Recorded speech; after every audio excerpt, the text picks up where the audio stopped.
It started as a careless joke at a small dinner party. One of those moments where laughter feels harmless and words slip out without thought. We were talking about relationships, trust, and boundaries. And someone joked about how everyone cheats eventually.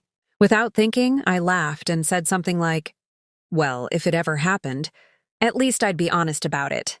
I didn't realize my husband had just walked back into the room. At first, I didn't even notice his silence. He smiled faintly, poured himself a drink, and sat down like nothing had happened. I assumed he understood it was just humor, a stupid comment with no meaning behind it. I'd been married to him for 7 years, and I believed our bond was stronger than a joke. That night, though, something felt different. He was quiet, distant, and went to bed early without saying much. When I asked if something was wrong, he said he was tired. I told myself I was overthinking it and fell asleep convinced we'd laugh about it later. The days that followed were cold.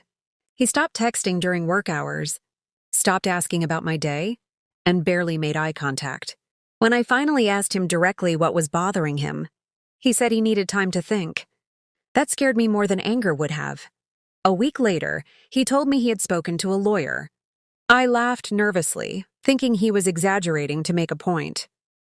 But his face didn't change. He said my joke made him question everything, my respect for marriage, my honesty, and whether cheating was something I secretly normalized.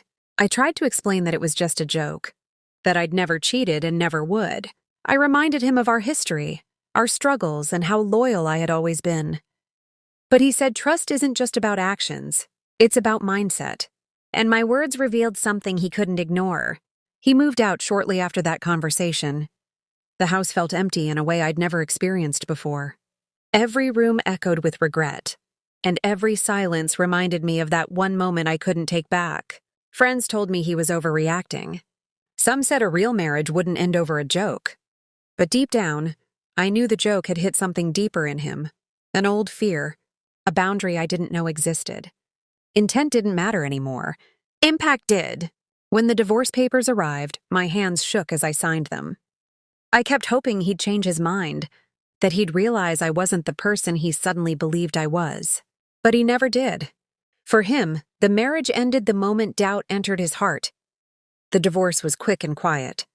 No shouting, no drama, just two people signing away a life they once planned together. That somehow hurt more than anger ever could. Now I replay that night over and over in my mind. I've learned how fragile trust can be, and how words, especially jokes, can reveal or destroy more than we expect. I lost my marriage not because I cheated, but because I failed to respect how seriously my husband valued fidelity. If I could go back, I'd stay silent. I'd choose care over humor, thought over laughter. But life doesn't give rewinds, only lessons, paid for at a price you never think you'll have to afford.